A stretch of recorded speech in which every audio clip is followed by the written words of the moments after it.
আসসালামু আলাইকুম এভরিওয়ান। ভার্সিটির সিনিয়র ম্যাম গল্পের তৃতীয় পাঠ। তো চলো বেশি কথা না কইয়া গল্প শুরু করা যাক। সোফায় বসতেই বাইর থেকে গাড়ির শব্দের আওয়াজ শোনা গেল।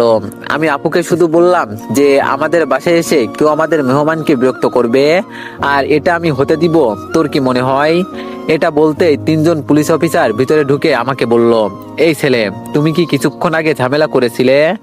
আমি শুধু হ্যাঁ বলতেই মুরব্বী একজন পুলিশ ইন্সপেক্টর এসে আমার শার্টের কলার ধরে বলল, তোর এত বড় সাহস আমার ছেলের গায়ে হাত তুলিস? আজকে তুই থানায় চল, তোর খবর করছি। আপু আমার হাত ধরে বলল, ওকে কোন কারণে নিয়ে যাবেন? আপনাদের কাছে কোনো প্রমাণ আছে কি? ইন্সপেক্টর হাসি দিয়ে বলল, প্রমাণ লাগবে? এখন যদি আমি তোর গায়ে হাত তুলি তাহলে তোর ভাই আমাকে মারবে, তখন তো প্রমাণ হয়ে যাবে। আমার রাগ এবার দ্বিগুণ হয়ে গেল। ওর কত বড় সাহস আমার আপুকে নিয়ে কথা বলে। হাতে হকি স্টিক ছিল, ওটা দিয়েই আমি ওদের মারতে লাগলাম আর জোরে জোরে বলছি, তুই আমার আপুর গায়ে হাত দিবি? তুই তোর ছেলের মতো লুচ্চামি করবি আর পুলিশ বলে আমার হাত থেকে বেঁচে যাবি? এটা তো হতে দিব না। ইন্সপেক্টর ছিল টাকলা, ওর মাথায় জোরে আঘাত করতেই মাথা ফেটে রক্ত পড়তে লাগলো। ইন্সপেক্টরের চিৎকার শুনে বাইর থেকে আরো 8-10 জন পুলিশ ভিতরে চলে আসলো। সব কয়টা আমাকে শক্ত করে ধরলো, আমি আর নড়তে পারছি না। আপু কান্না করতে করতে বলছে, এটা কেন করলি তুই? তোরে বলছি আমি সব সময় নিজের রাগ কন্ট্রোল করে রাখবি, কিন্তু আমার কথা শুনলি না। এখন কি হবে? ইন্সপেক্টর বাসা থেকে বের হতে হতে বলল, আমার ছেলেকে মেরে আমার মাথা ফাটিয়ে দিলি, আজকে তোর খবর আছে। এই ওকে থানায় নিয়ে চল। আমাকে ধরে পুলিশের জিপে তোলা হলো। আপু আমাদের পিছনে দৌড়ে এসে বলছে, ও ছোট মানুষ, এত কিছু বোঝে না, প্লিজ মাফ করে দেন। ওরা কোনো কথা না বলে আমাকে নিয়ে থানায় যেতে লাগলো। নিজেকে নিয়ে আমার কোনো চিন্তা নাই, আমি বাঁচবো না মরবো আমি আমার চিন্তা করি না। শুধু এইটুকু জানি, আমার পরিবারের সাথে কেউ বেয়াদবি করলে আমি ওকে ছাড়বো না, সে পুলিশ হোক আর প্রেসিডেন্ট হোক। থানায় নিয়ে গিয়ে জেলের ভিতরে ঢুকিয়ে ইন্সপেক্টর বলল, ওর হাত পা ভালো করে বেঁধে ফেল, আমার ছেলে কিছুক্ষণ পর আসবে, ওকে ভিতরে ঢুকতে দিবি।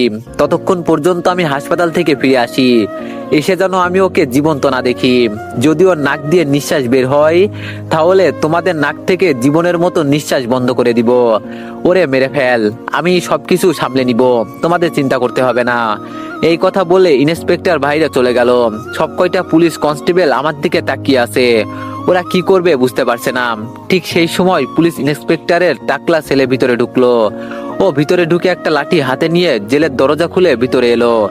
এসে দাঁড়িয়ে বলল, তো কি খবর তোর? আমি রেগে বললাম, এক বাপের পোলা হলে আমাকে খুলে দেখ, তোর প্যান্ট খুলে ন্যাংটা করে পিটাবো। এই বলতেই ছেলেটা জোরে চিৎকার দিয়ে বলল, তুই আমার বাবাকে নিয়ে কথা বলিস, এত বড় কলিজা তোর? এই বলে লাঠি দিয়ে আমাকে ইচ্ছা মতো মারতে লাগলো। মারতে মারতে এক সময়ও হাঁপিয়ে গেল। এবার আমাকে মারা বন্ধ করে ও শরীর থেকে শার্ট খুলে বলল, এত মারলাম তোরে, এরপরও তোর মুখ থেকে কোনো আওয়াজ আসছে না। আমি মুখ থেকে থুতু ফেলে বললাম, এক চান্সে আমাকে মেরে ফেল, আমি এখান থেকে যেতে পারলে তোরে কুচুকাটা করে ফেলবো, খুব ভালো করেই তোর মুখটা আমার মনে থাকবে। ছেলেটা হু হু করে হাসতে হাসতে বলল, ও আমি তো ভয় পাইছি তুই আমাকে মেরে ফেলবি, আমাকে চিনে ফেললি? এটাও জেনে রাখ, আমার বাবার নাম কামাল, আমার নাম রাসেল, তুই এখান থেকে বেঁচে ফিরতে পারবি না আমার মনে হচ্ছে। আমি বললাম, আমাকে তুই মারবি? তোর এত বড় কলিজা এখনো হয় নাই। রাসেল জোরে চিৎকার দিয়ে কনস্টেবলদের বলল, এই তোরা এভাবে দাঁড়িয়ে দাঁড়িয়ে কি দেখিস? ওকে সব কয়টা মিলে ইচ্ছে মতো মারবি, শেষ নিঃশ্বাস ত্যাগ করার আগ পর্যন্ত। এটা বলতেই সব কয়টা কনস্টেবল ভিতরে ঢুকে লাঠি দিয়ে আমাকে মারতে লাগলো। রাসেল আমার মুখে কাপড় বেঁধে দিয়েছে যাতে আমি কোনো কথা বলতে না পারি। শরীরে ব্যথার যন্ত্রণায় আমি চোখ খুলে রাখতে পারছি না, শুধু শরীর থেকে রক্ত বেরোচ্ছে, আমার চোখের সামনে মৃত্যু দেখতে পারছি। শরীর থেকে চামড়া খুলে নিলে যতটা কষ্ট হয় ঠিক ততটাই কষ্ট হচ্ছে আমার। হঠাৎ করে রাসেল বলল, আরে থাম তোরা, ওর মুখের কাপড় খুলে দে, একটু পর তো মরেই যাবে, মরার আগে যদি ওর কোনো ইচ্ছা থাকে সেটা শুনে নি। আমার মুখ থেকে কাপড় সরিয়ে নিতেই বললাম, তোর মতো কাপুরুষ মৃত্যুকে ভয় পাই, তবে আমি না। তুই আমাকে যতটা শাস্তি দিলি, যদি এখান থেকে কোনো মতে আমি ফিরে যাই তাহলে তোর কলিজা ছিঁড়ে আমি হাতে নিব বলে দিলাম। পুলিশ ইন্সপেক্টর কামাল সাহেব বলল, তুই মৃত্যুর মুখে দাঁড়িয়ে আমার ছেলেকে হুমকি দিস? ওকে উলঙ্গ করে উল্টা করে ঝুলিয়ে পিটানো শুরু কর। কামাল সাহেবের কথা মতো ওরা আমাকে শরীর থেকে সমস্ত কাপড় খুলে আমাকে উল্টা করে ঝুলিয়ে লাঠি দিয়ে আঘাত করতে লাগলো। ধীরে ধীরে আমার চোখ বন্ধ হয়ে যাচ্ছে। ঠিক তখন দেখলাম কামাল সাহেবের সামনে রিয়া ম্যাডাম বসে আছে। তবে স্পষ্ট ততটাও দেখতে পারছি না এটা রিয়া ম্যাডাম নাকি অন্য কেউ। নিজেকে বাঁচানোর জন্য ডাক দিলাম, রিয়া ম্যাডাম হেল্প করেন। রিয়া ম্যাডাম আমার আওয়াজ শুনে বলল, এই আওয়াজটা তো শোনা শোনা লাগছে, জেলের ভিতরে কাকে আপনারা এভাবে মারছেন? ইন্সপেক্টর বলল, আরে ছাড়েন ম্যাডাম এইসব, এই তোরা ম্যাডামের জন্য নাস্তা নিয়ে আয় তো। ম্যাডাম ভালো করে আমাকে দেখতে পেয়ে চেঁচিয়ে বলল, আমার কলেজের ছাত্রকে তুলে এনে এভাবে উলঙ্গ করে পিটাচ্ছেন, এত বড় সাহস আপনার? 1 মিনিটের মাঝে ওকে আমার সামনে এনে হাজির করেন। ম্যাডাম ও আমার মাথা ফাটিয়ে দিয়েছে। রিয়া ম্যাডাম বলল, মাথা ফাটিয়ে দিয়েছে বলে একটা পিচ্চি ছেলেকে তুলে এনে এভাবে মারবেন? আমি না আসলে ছেলেটা তো মরেই যেত, তাড়াতাড়ি ওকে আমার সামনে আনেন বলছি। রিয়া ম্যাডামের এমন রাগী চেহারা দেখে কামাল সাহেব ইশারায় বলল আমাকে ছেড়ে দিতে। শুধু আন্ডার প্যান্ট পরিয়ে আমাকে জেলের ভিতর থেকে বের করলো। আমার শরীর থেকে টপ টপ করে রক্ত পড়ছে। রিয়া ম্যাডাম আমাকে শক্ত করে ধরে বলল, ওরা তোমাকে এভাবে মারলো কেন? আমি কান্না করতে করতে বললাম, ম্যাডাম আমার খুব কষ্ট হচ্ছে, এই ইন্সপেক্টর আমার আপুকে নিয়ে উল্টাপাল্টা কথা বলেছে, এজন্য রেগে ওর মাথা ফাটিয়ে দিয়েছি। রিয়া ম্যাডাম চোখ লাল করে বলল, যদি আমার ছাত্রের কিছু হয় তাহলে আপনার চাকরি গেছে এটা মনে রাখবেন। বাইরে থেকে মানুষ এনে ওকে মারছেন, আমি এর সঠিক পদক্ষেপ নিব। রিয়া ম্যাডাম আমাকে ধরে গাড়ির ভিতরে ঢুকিয়ে বলল, আমাকে ধরে বসে থাকো, আমি হাসপাতালে নিয়ে যাচ্ছি। তোমার খুব কষ্ট হচ্ছে না? আমি বললাম, ম্যাডাম আমি আর থাকতে পারছি না, প্লিজ আমাকে বাঁচান, শরীর খুব যন্ত্রণা করছে। রিয়া ম্যাডাম এক হাত দিয়ে আমাকে জড়িয়ে ধরে আমার মাথা ওনার ঘাড়ে রেখে বলল, এই তো একটু অপেক্ষা করো, হাসপাতালের কাছাকাছি চলে আসছি আমরা, আর একটু। আমার কষ্ট দেখে রিয়া ম্যাডামের চোখ থেকে পানি পড়ছে। হাসপাতালের সামনে এসে আমাকে নামিয়ে বলল, এই তো আমরা এসে গেছি। আমি রিয়া ম্যাডামের উপর শরীরের সব ভর দিয়ে বললাম, ম্যাডাম আমি আর চোখ খুলে রাখতে পারছি না। রিয়া ম্যাডাম পাশ থেকে একটা ছেলের সাহায্যে আমাকে ভিতরে নিয়ে গেল। ডাক্তার এসে একটা ইঞ্জেকশন দিতেই আমার চোখ আপনা আপনি বন্ধ হয়ে গেল। যখন চোখ খুললাম তখন দেখি রিয়া ম্যাডাম আমার পাশে বসে আছে। আমার জ্ঞান ফিরতে দেখে রিয়া ম্যাডাম বলল, এখন কেমন লাগছে? আমি বললাম, ম্যাডাম শরীরে প্রচুর ব্যথা, শরীর নাড়াতে পারছি না। রিয়া ম্যাডাম আমার মাথায় হাত দিয়ে বলল, তোমার বাসার কারো ফোন নম্বর বলো, আমি ওদের আসতে বলি। আমি আম্মুর ফোন নম্বর দিতেই রিয়া ম্যাডাম আমার বাসায় জানিয়ে দিল আমি আমাদের থানার হাসপাতালে ভর্তি আছি। রিয়া ম্যাডামের দিকে তাকিয়ে বললাম, ম্যাডাম আপনার শরীরে রক্ত লেগে আছে, বাসায় গিয়ে গোসল করে নেন। রিয়া ম্যাডাম বলল, সে যাব, তোমার পরিবার আসলে। এখন বলো কি হয়েছিল। আমি সংক্ষেপে সবকিছু বললাম। রিয়া ম্যাডাম সব শুনে বলল, ঘটনা বুঝলাম, কিন্তু তোমার এতটা রেগে যাওয়া উচিত হয় নাই, আমি ওদের দেখে নিব। আমি বললাম, ম্যাম আপনি থানায়? রিয়া ম্যাডাম বলল, আমার কলেজ সম্পর্কে ওনার সাথে একটু কথা বলতে গিয়েছিলাম, গিয়ে দেখি তুমি। আমি বললাম, আমি আপনার সাথে কত বিয়াদবি করছি, আর আপনি আজকে আমাকে বাঁচিয়েছেন ম্যাডাম। রিয়া ম্যাডাম বলল, শিক্ষক হলো গুরুজন, অপমান করছো বলে আমি তোমার উপর প্রতিশোধ নিব এমন নয়, শুধু আঙ্গুল দিয়ে বুঝিয়ে দিব কোনটা খারাপ আর কোনটা ভালো। আমি বললাম, আপনি খুব ভালো ম্যাডাম। রিয়া ম্যাডাম বলল, এতটাও না, এখন বলো কিছু খাবে? আমি বললাম, চকলেট খাবো ম্যাডাম, এনে দিবেন? রিয়া ম্যাডাম হাসি দিয়ে বলল, চকলেট খেলে পেট ভরবে, শরীর থেকে প্রচুর রক্ত গিয়েছে, ভিটামিন জাতীয় কিছু খেতে হবে, আর আজ থেকে কারোর সাথে কোনো ঝগড়া করবে না, মনে থাকবে তো? আমি বললাম, চেষ্টা করব ম্যাডাম। রিয়া ম্যাডাম বলল, দিব এক মায়ের, জানো আমি কত ইম্পর্টেন্ট একটা কাজ ফেলে আসছি, এত টাকার বাজেট হাতছাড়া হয়ে গেল, তাও আমার ছাত্রের তো কিছুই হয় নাই। আমি বললাম, ম্যাডাম আপনাকে যে বিয়ে করবে তার ভাগ্য খুলে যাবে, আপনি খুব ভালো ম্যাডাম। এর মাঝে আমার আম্মু দৌড়ে এসে ভিতরে ঢুকলো। আম্মু ভিতরে ঢুকে আমাকে জড়িয়ে ধরে সে কি কান্না। আমি আম্মুকে থামিয়ে বললাম, এত কান্না করো না, আমি বেঁচে আছি, মরে তো আর যাই নাই, যার কারণে বেঁচে ফিরছি, এই হলো আমাদের প্রিন্সিপাল ম্যাডাম। আম্মু রিয়া ম্যাডামের হাত ধরে বলল, তুমি না থাকলে আমার ছেলেটাকে হয়তো মেরে ফেলতো, ওই কামাল সাহেব পুলিশ নামের নরপশু, ওকে আমি খুব ভালো করেই চিনি। রিয়া ম্যাডাম বলল, আমি ওর কলেজের প্রিন্সিপাল, আমি থাকতে আমার ছাত্রের কিছু হতে দিব কিভাবে? আর হ্যাঁ, ওর দিকে একটু খেয়াল রাখবেন, সুস্থ হলে বলবেন ঠিকমতো পড়াশোনা করার জন্য। এখন আমি গেলাম। আমি বললাম, ম্যাম শোনেন। রিয়া ম্যাডাম দাঁড়িয়ে আমার দিকে তাকিয়ে বলল, আমার এখন যেতে হবে, এমনি অনেকটা সময় চলে গেছে, যদি কোনো সমস্যা হয় আমাকে বলবে, ঠিক আছে? রিয়া ম্যাডাম আর কিছু না বলে চলে গেল। রিয়া ম্যাডাম যেতেই আমার পরিবারের সবাই ভিতরে ঢুকলো। বাবা বেশ রাগে সুরে বলল, ঝামেলা করবি ঠিক আছে, তাই বলে কি পুলিশের সাথে ঝগড়া করবি? এখন যদি আমি বললাম যদি পারতাম ওর কলিজা ছিঁড়ে বের করে দিতাম। ও কিভাবে বলে আমার আপুর শরীরে হাত দিবে। আপু আমার মাথার পাশে বসে বলল, যা হয়ে গেছে তা বললে কি আর আসবে, এখন বল কেমন লাগছে। আমি বললাম প্রচুর খারাপ, হাত পা নাড়াতে পারছি না। ওই কুত্তার বাচ্চা আমাকে উলঙ্গ করে পিটিয়েছে। আমি কসম করে বলছি ওর কলিজা চিরে যতদিন পর্যন্ত আমি হাতে না নিব ততদিন পর্যন্ত আমি শান্তি হব না। আমার কথা শুনে বাবা চেঁচিয়ে বলল, দেখো দেখো তোমার ছেলে কি বলে, আজ তো একটা গুন্ডা জন্ম দিয়েছো। আপু বাবাকে দুই পাশ বুঝিয়ে বিদায় করে দিল। বাবার সাথে আম্মুও চলে গেল। সবাই যেতে আপু বলল, এমনটা না করলেও পারতি। আমি বললাম বাদ দে, তোরে এইসব বলতে চাই না।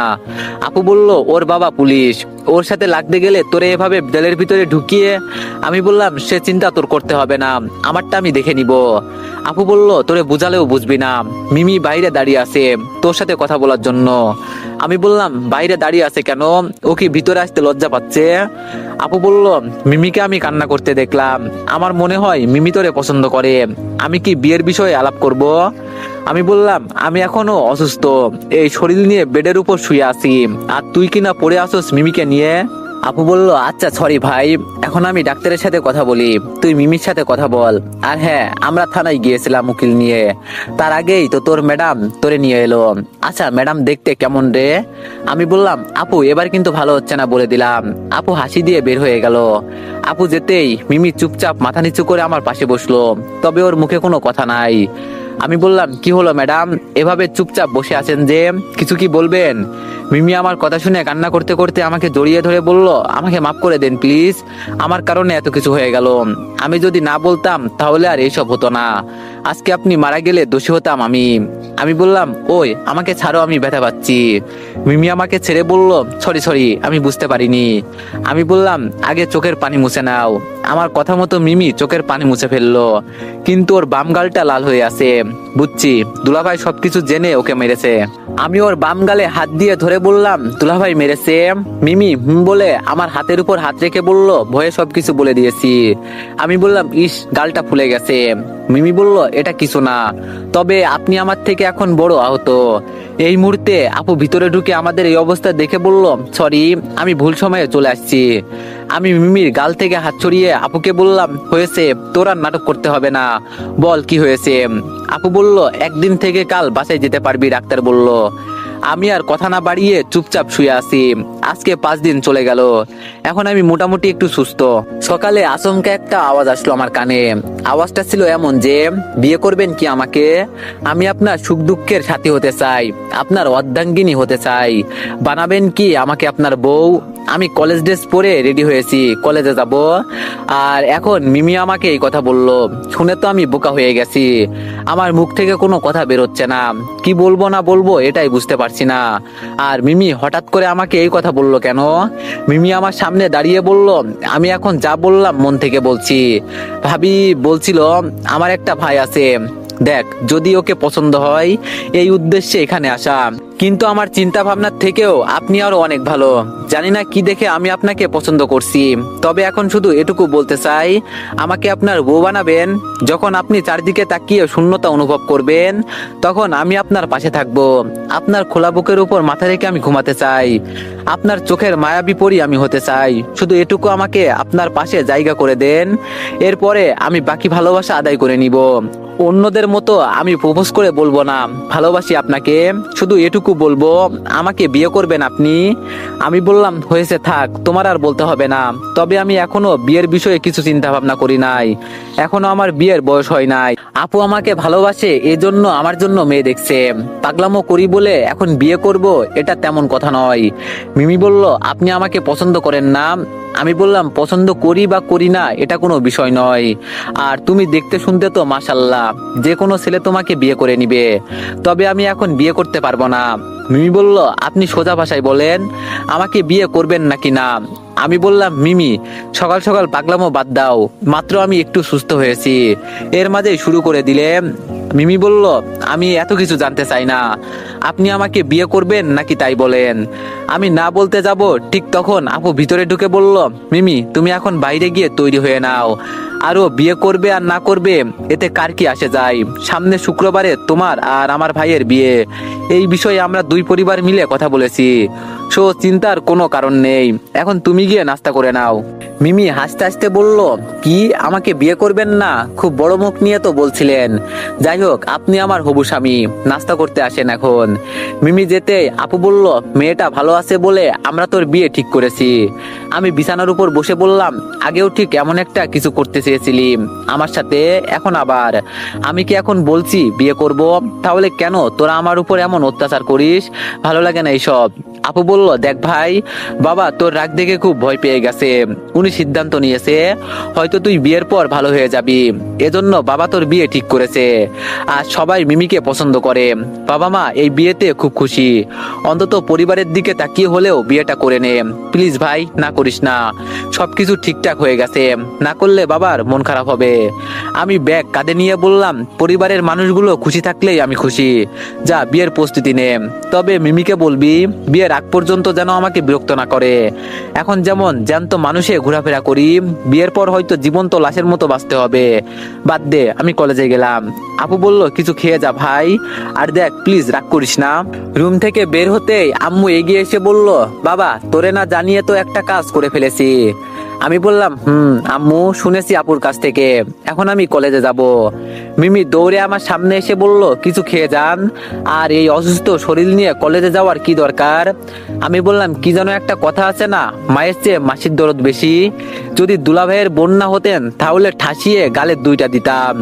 একটা কথা বলে রাখি, বিয়ের আগে যদি এমন আলাভোলা ভালোবাসা দেখাতে আসো তাহলে আমার থেকে আর খারাপ কেউ হবে না।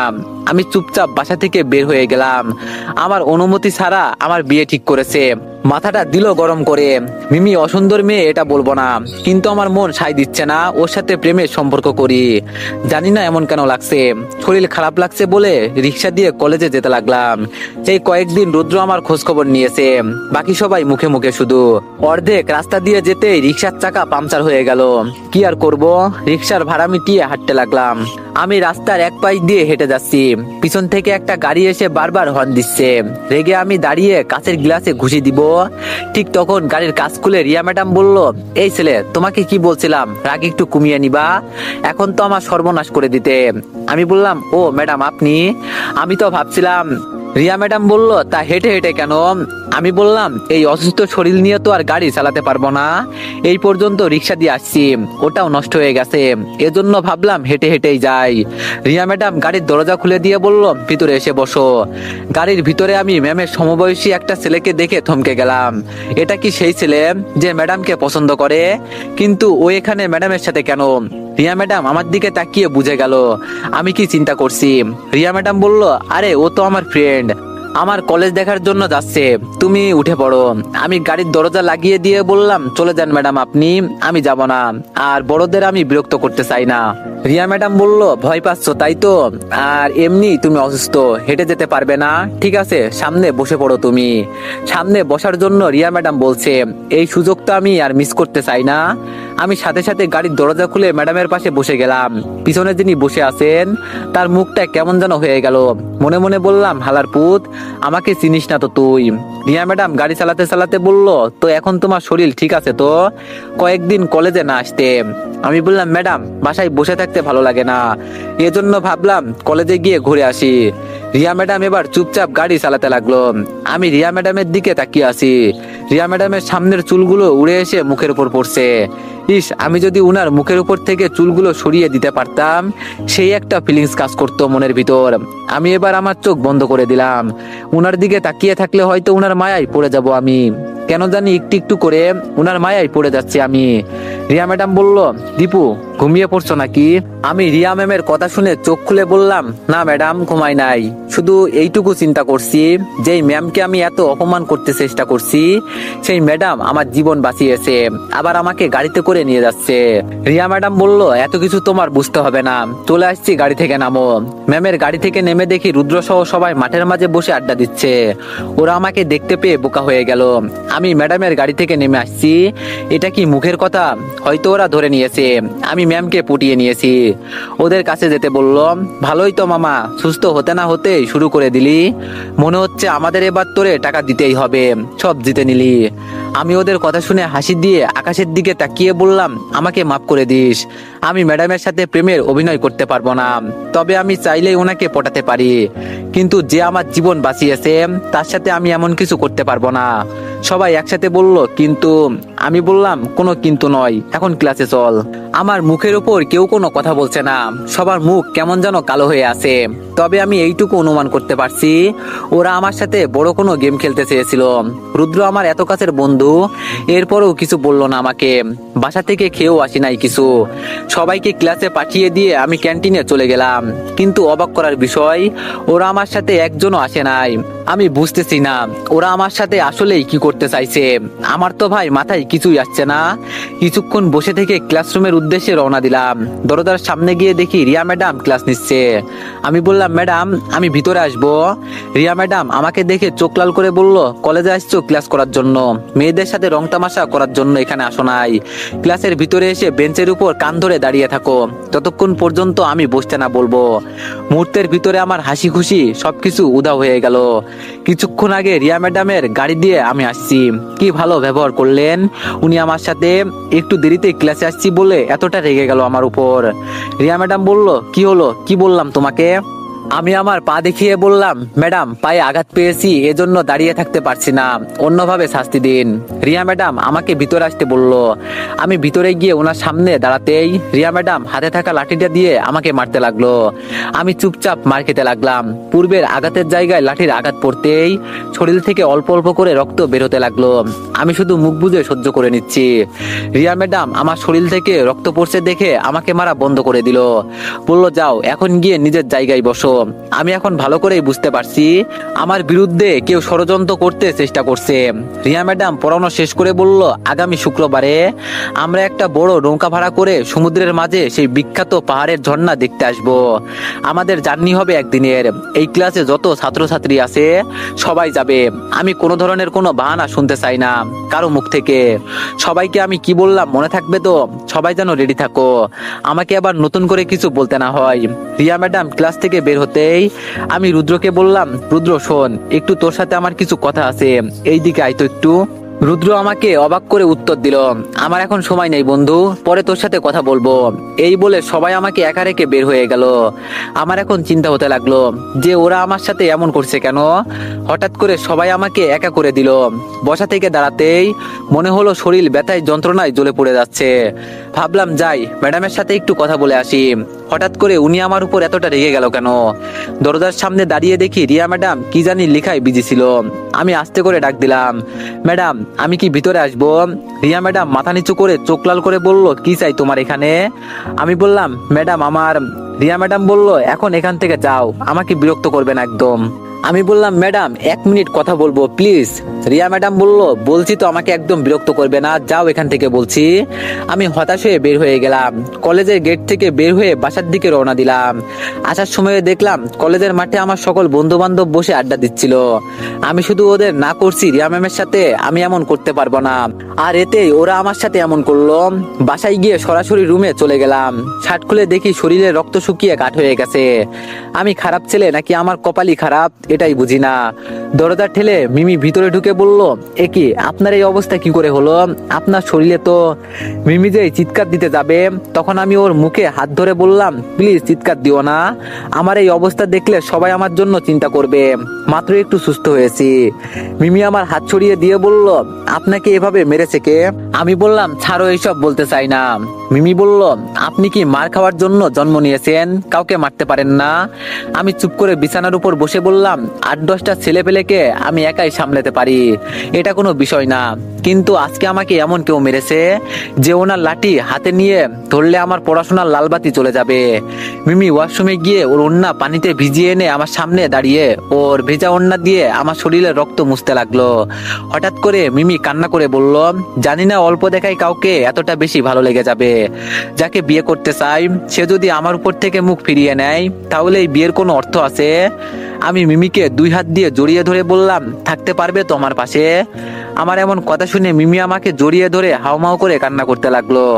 আমি এখন ভালো করেই বুঝে গেছি, বেশি কিছু চাওয়া ভালো না, অল্প সুখ আমার জন্য যথেষ্ট।